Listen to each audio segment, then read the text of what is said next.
Good Friday evening. I'm Chief Meteorologist Mike Everett here in the King 5 newsroom. Today was a marvelous day. I wish I could tell you that we're going to get to keep it through the weekend, but the reason I'm talking to you tonight is because we are about to see some big changes as we go into the weekend. Now, we've got kind of a weakening system that's going to pass through on Saturday. Few showers, a little bit cooler, a little more cloud cover, but then on Sunday we are going to tap into an atmospheric river. It's not something we're normally talking about in June, but here we are, and there are some benefits. Remember, we're running a drought right now, so to get some beneficial rain pushes off wildfire season a little bit longer, but the inconvenience is that it's going to be pretty soggy for a couple of days starting on Sunday. So let's dig right into our story here. In fact, let me show you a few showers on Saturday, heavy rain Sunday, Monday, and Tuesday. There's a couple of systems headed our way up the Pacific. I'll introduce you in just a moment. And then once that moves through, a bit of a whiplash. We're going to be looking at a significant warm up late next week. Don't want to overhype it, but there is a possibility of some very warm weather next weekend.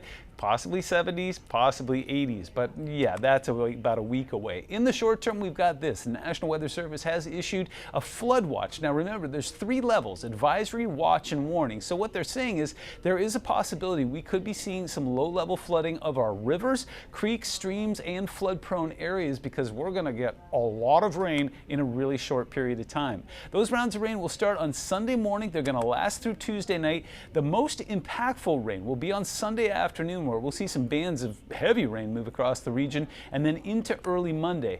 And then the other impacts too is we'll see some gusty winds up to about 30 miles an hour. So it won't be like a winter storm where we see 40, 50 mile an hour winds, but it's still going to be gusty and it's going to be blowy out there. So here's what we're looking at as far as expected rain goes. Again, Saturday, scattered showers, no problem. Get out and enjoy yourself. Just keep the rain gear handy. Sunday, you want to be indoors. It's going to be a soaker pretty much top to bottom.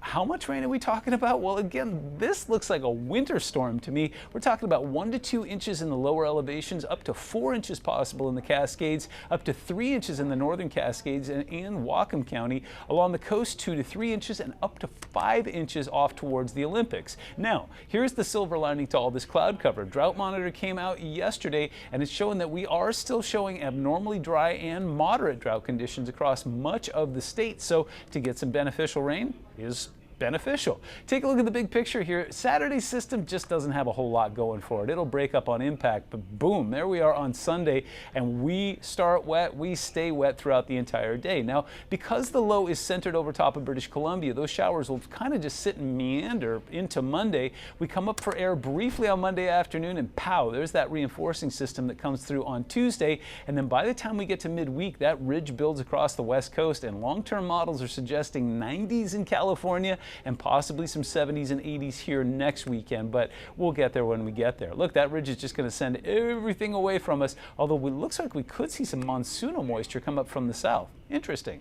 In the meantime, we'll get cloud cover will increase overnight tonight. Again, showers will pass through early on Saturday morning. We'll see a few more around the dinner hour, but then by the time we get to sunset, things should start to clear out, and then into Sunday morning. It's going to be right around 8 o'clock. We'll see that rain pushing in, and it'll get heavy mid-morning and stay heavy through the afternoon and into the evening. When you see those yellows and those oranges, those are going to be bands of heavy rain. This is right around 8 p.m. on Sunday night. Things start to quiet down along the coast, but it'll be active up and down the I-5 corridor and especially active in the mountains. Snow levels will be around 5,000 feet, so not expecting any snow impacts, but we could see a lot of runoff from rain on melting snow. Monday morning, it looks like we catch a little bit of a break for the commute there, but it looks like we're going to stay very breezy. That's when those winds get up to about 30, and then that second system pushes through on Tuesday. Overnight low temperatures tonight will be in the 40s and 50s. We'll dial it back into the mid-60s on Saturday. So again, that's going to be your get out and get stuff done day, and your 7-day forecast shows us going for a bit of a ride as far as the numbers go.